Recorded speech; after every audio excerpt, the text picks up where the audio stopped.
Hi, John Anthony here, and I've got a question. Where do you go for 15, 16 hours every single day? And who controls your thinking? What do you think? Do you think about anything? 24-hour day. Let's say you sleep for 8 hours and then you awake for 16 hours.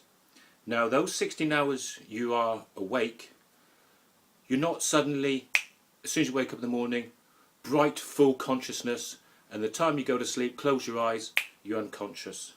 You go up and down through various stages of consciousness. So we've got 16 hours. Now they say that our subconscious controls 95% of our time, of our day. So if you've got 18 hours, let's say it's 15, 16 hours a day, you're being controlled by your unconscious, your subconscious. So what are you doing in that time? What do we do for those 16 hours a day? If I said to you, how was your day today? You'd pick a moment and think, okay, yeah, that was good. Oh, yeah, it was a good day. Or, oh, that was awful. Oh, that guy, oh, he was a nightmare. This happened, this and that. Your day was bad. But was it? Was it all bad? Really?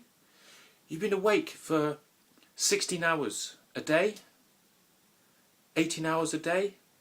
And what was your day like? Who controls your day? What have you been thinking? Well, what you've been thinking is obviously what's inside there. That beautiful thing that goes inside your mind, your brain, that arranges your consciousness and then puts things out there and does wondrous, amazing things that we cannot even comprehend. That's controlling your day. So the vast majority of your time is being controlled by your unconscious, your subconscious mind. So what's going in? Well, if you get up every morning and the first thing you do is turn on the news or read the paper, and look, we in the UK, we have got shed loads of tat, rubbish. People wanting to be celebrities. You read, it's actually funny, you look at the newsstands, look at all the dross that's going on there. You watch the news, and let's say the news is half an hour long. How much is good news? How much is good news? Very little. You might see at the end of it, oh, there's wars going on, this and that. I'm not saying putting yourself, forget about what's going on there, because sure, you've got to have compassion for people and what's going on in the world, but hey, this is your world, and if they use it as a criticism about somebody, they say, oh yeah, you think the world revolves around you. Well, yeah, it does. It does revolve around you. In your world, everything revolves around you. You are the centre of your universe. You control that. And if you're going to let this dross, this trash, this rubbish enter your mind about, oh, there's war, it's terrible, read the paper, there's unemployment, people are losing their houses, they haven't got enough money to do anything, they can't do this, oh, it's terrible, oh, we got this happening, that happening. And then at the end of it, to give you something nice, give you a little sweet, little candy at the end of it, you get to see, I don't know, a water skiing squirrel, or you get to see a dog playing the piano, and that's your lift. Is that it? Is that all that you got? I mean, the news is not good news. It shouldn't be called the news. It should be called everything but good. Everything but good. And then they say at the end, they have a little smile and they say, oh yeah, you know, life's good, you know, forget about the wars, forget about the famine, forget about everything. Look at this squirrel. He's water skiing. How amazing. And what's that? That's your lift for the day? You've got to take control of what goes inside your mind. Take control, my friends. It's your mind. Put bouncers on your door, on the door of your mind. Some burly doormen. They're not coming in. If there's stuff that you don't like, negativity, shut it out. You don't have to take it. You don't have to take it inside your mind. It's your mind. It's your world. You are the centre of your universe. There's other people that play parts in your world, but it's your world. And your world is created in there. Not what's out there, it's in there. And you allow what goes inside your mind. If you don't like it, don't let it in. Alright? And if you haven't got the power to do that, put these doormen, these big doormen, big burly, 20 stone, 400 pound, whatever that is in the US, put them on the door. They've got the rope across and they don't let anything in there that you haven't allowed. You're in total control. You need to be looking at motivational things. Things that inspire you, things that lift you. There's beauty all about in this wonderful world. If you'd only but look for it. Look for it and you will find. Seek and you will find. It's all out there. Stay away from the news. And if you can't do it forever, just try it. 30 days. If anyone's read Maxwell Maltz, that wonderful book, Psycho-Cybernetics, it said it takes 21 days to create a habit. Some say it takes 2 weeks. Some say it takes 30 days. Hell, let's just do it for 30 days. 30 days, you control what goes on inside your mind. And you only allow the beauty, the inspiring, the motivational, the positive. Only that in your mind. Because that goes into your mind, that's what's going to influence your day.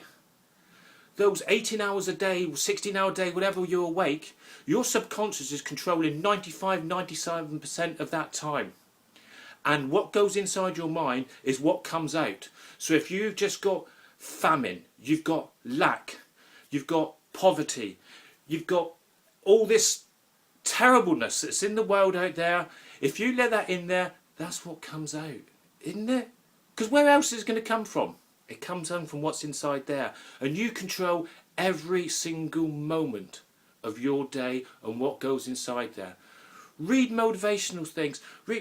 There's countless books over there. I've done many videos on the books that you can read. Psycho-Cybernetics, Dr. Maxwell Maltz. Amazing book about the self-image. Think and Grow Rich, Napoleon Hill. A joy. There's bucket loads of books there. If you have the inspirational bent, there's the Bible. There's beautiful inspirational things in the Bible. If you've got more spiritual, you've got things like Deepak Chopra. There's wonderful things. Dr. Wayne Dyer. There's stuff out there. Seek what interests you. Seek what motivates you. And that's your first thing every day. The first thing every day is read something that lifts you, that enlightens you, that makes the world seem better. You have to do this. You have to do this. Because if you don't, it's nobody else's fault. If nobody else's fault, then you're part of the rest. You're taking all this in and you hear all the news, you read all the papers, you see what's going on. It's doom and gloom and they control your mind. And why let somebody you don't know control your mind? Because if they control your mind, they control your future and you play your little part in their big scheme of things. But you stand back and think, no, I've had enough. That's it, period. I'm going to put in what I want to put in. I'm going to take control of my mind because it is your mind. No one has control over your mind but you. And your mind will open up beauty and wonder and abundance and all you could ever want for. It's all out there. Start tuning in. Find something motivational. Look at something beautiful. Connect with nature. There's wonder about there. If you look for famine, if you look for lack, you're going to find it. If you look for abundance, if you look for beauty, you're going to find it. Search for it. Look for it. Feed your mind. Nourish yourself. It's up to you. It's totally up to you. You decide. My name's John Anthony and thank you so much and I'll see you again soon. Thank you.